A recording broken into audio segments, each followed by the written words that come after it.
हरियाणा में नगर निकाय चुनाव है और आज नॉमिनेशन की आखिरी डेट है और मेयर पद के नॉमिनेशन भरने के लिए आप देख सकते हैं जो कांग्रेस प्रत्याशी है करनाल से मेयर चुनाव के लिए मनोज वधवा आपको दिखाई दे रहे होंगे, उनसे बातचीत करेंगे। करनाल के सेक्टर 12 जिला उपायुक्त कार्यालय में आए हैं नॉमिनेशन भरने के लिए अपने तमाम समर्थकों के साथ। मनोज जी, विधानसभा चुनावों में भी पार्टी से टिकट मांगी थी लेकिन अब मेयर चुनावों के लिए टिकट मिली है, क्या बताना चाहेंगे?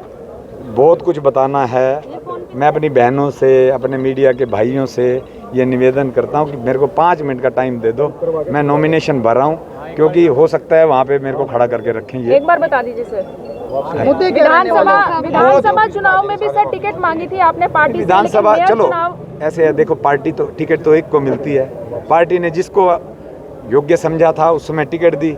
मुझे आज उन्होंने मेयर पद के लिए योग्य समझा तो उन्होंने मुझे मेयर पद के लिए टिकट दी है। बहुत बड़े बड़े विजन है, मैंने आपको प्रूव करके दिखाया है करनाल की जनता को। मैं अभी आ रहा हूँ, आपको बताता हूँ प्लीज। बहुत मैं नहीं बता दीजिए मुद्दे क्या रहे? मुद्दे बहुत हैं। करनाल को विश्व स्तरीय शहर बनाने का काम हमने करना है। सुंदर शहर, ग्रीन सिटी, फ्लावर सिटी बनाने का काम करेंगे। नए नए प्रोजेक्ट लेके आएंगे क्योंकि मैंने अभी माध्यम से कह दिया ना, तो जो उनका वो घोषणा पत्र हमारा आना है ना, वो पहले उनका आ जाएगा।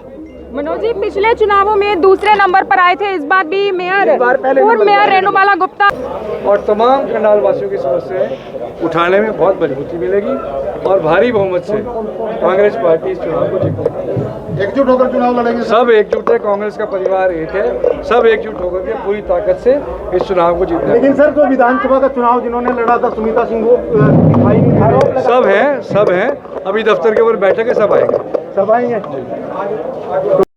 करनाल मेयर पद चुनाव के लिए कांग्रेस प्रत्याशी मनोज वधवा और उनके साथ तमाम कांग्रेस नेता आपको यहाँ पर दिखाई दे रहे हैं। उनकी धर्मपत्नी आशा वधवा भी आपको यहाँ पर दिखाई दे रही हैं, जो कि अंदर जाती हुई आपको नजर आ जाएंगे। और ऐसे में जो एसडीएम धरोंडा है राजेश कुमार, वो मेयर पद चुनाव के लिए जितने भी उम्मीदवार हैं, जितने भी प्रत्याशी हैं, उनके नॉमिनेशन लेते हुए आपको दिखाई देंगे।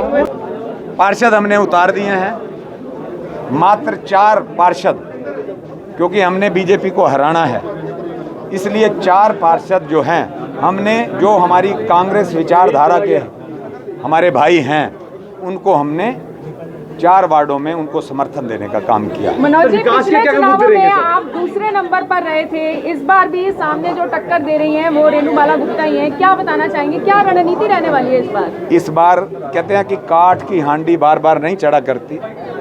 पिछले 2 प्लान के अंदर जिस तरह से, चलो पहले वाला प्लान तो उनका ज़्यादा उनकी इन्वॉल्वमेंट नहीं रही कार्यकाल में, जो पिछला कार्यकाल गया है, जिस तरह से नगर निगम के अंदर करनाल के हर कोने में भ्रष्टाचार हुआ, जिस तरह से लूट की गई, वो जग जाहिर है और करनाल के छोटे से छोटे बच्चे तक को ये पता लग चुका है कि कितना बड़ा भ्रष्टाचार हो गया, घोटाला हो गया, हमारे डेवलपमेंट का पैसा लूट लिया गया।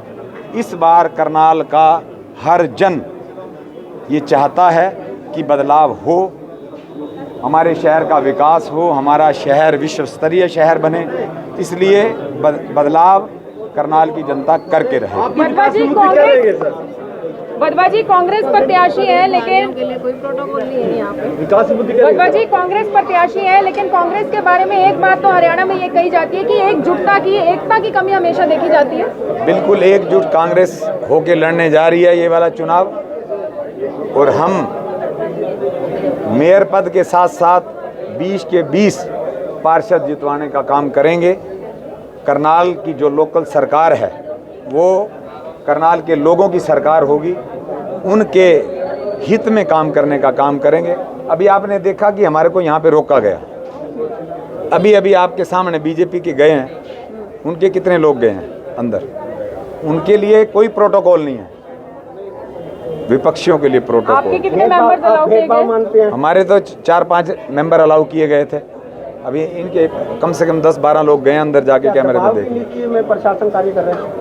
बिल्कुल प्रभाव है प्रशासन का, बिल्कुल सरकारी तंत्र का इस्तेमाल किया जा रहा है। पिछली बार भी इन्होंने सरकारी तंत्र का पूरा इस्तेमाल किया, पूरी सरकार चुनाव लड़ रही थी, साथ में प्रशासनिक अधिकारी भी चुनाव लड़ रहे थे। आप ये देख लीजिए आपके सामने है कि प्रोटोकॉल की किस प्रकार से धज्जियां उड़ाई जा रही हैं और प्रशासन किस प्रकार से एक तरफा एक पक्ष के रूप में काम करने का काम कर रहा है। सर विकास के मुद्दे क्या आप देख सकते हैं यहाँ पर चुनावी माहौल आपको देखने को मिल रहा होगा। चुनावी माहौल है, चुनावी सरगर्मियां तेज हो चुकी है और नगर निकाय चुनाव है। नॉमिनेशन का आज आखिरी दिन है, 3 बजे तक का समय था और ऐसे में आप देख सकते हैं कि कांग्रेस प्रत्याशी मनोज वधवा अपने तमाम समर्थकों के साथ, कांग्रेस नेताओं के साथ नॉमिनेशन भरने के लिए आए थे। और अगर मैं बीजेपी प्रत्याशी रेणुबाला गुप्ता की बात करूं, जो पूर्व में मेयर रह चुकी हैं, वो भी अपने तमाम समर्थकों के साथ और भाजपा नेताओं के साथ नॉमिनेशन फाइल करवाकर यहां से